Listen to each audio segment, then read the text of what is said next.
Hari Otonomi Daerah OTDA ke-28 merupakan momentum implementasi peta potensi daerah guna meningkatkan pendapatan asli daerah di tengah optimalisasi proses pembangunan maju, peningkatan kesejahteraan rakyat di Papua Barat. Demikian disampaikan PJ Sekda Papua Barat Daya kepada para wartawan usai pemimpin upacara peringatkan Hari Otonomi Daerah ke-28 Kamis 25 April di halaman kantor gubernur. Dikatakannya konsep otonomi daerah yang diterapkan secara khusus di 9 provinsi di Indonesia, termasuk 6 provinsi di tanah Papua, khususnya Provinsi Papua Barat, seharusnya mampu meningkatkan pendapatan asli daerah, mengingat peta potensi daerah telah dibuat sehingga perayaan Hari OTDA ke-28 dapat menjadi momentum implementasi peta potensi daerah yang memiliki setiap OPD guna meningkatkan pendapatan asli daerah yang pada gilirannya berdampak pada peningkatan ekonomi dan taraf hidup masyarakat. Yaakob Wanataba memberi contoh tentang potensi perikanan di Papua Barat yang sangat besar, yang jika dikelola secara lebih baik dan lebih profesional dengan melibatkan OPD terkait seperti Dinas Perikanan, Dinas Peridak, dan Dinas Koperasi, maka dampaknya pasti akan nyata terasa dalam jangka waktu pendek. Dengan alokasi anggaran yang besar dari pemerintah pusat, PJ Sekda Yaakob Wanataba berharap akan mampu mengangkat potensi daerah yang dimiliki Papua Barat guna pemberdayaan dan peningkatan ekonomi masyarakat di Papua Barat.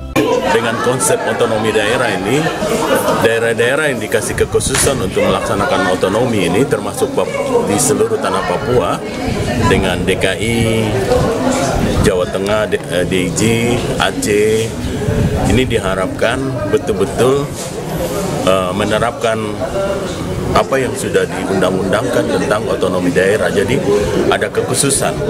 Kekhususan itu diberikan baik dalam bentuk fokus anggaran, tetapi juga ada program-program khusus yang dapat dilaksanakan di daerah.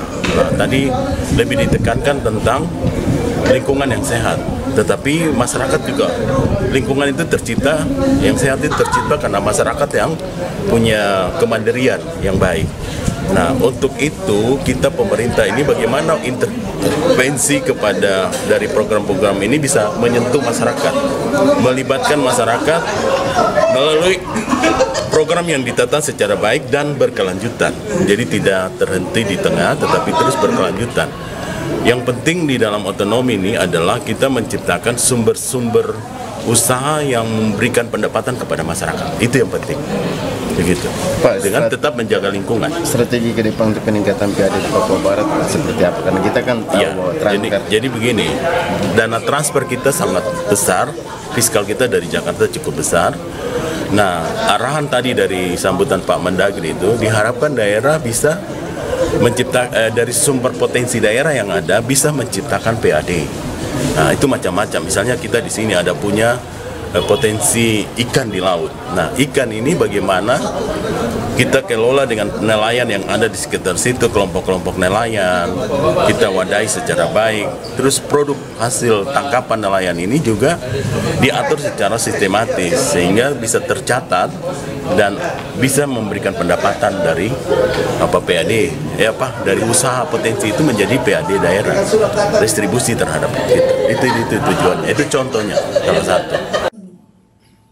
Ari Armstrong, Channel Biru Manokwari.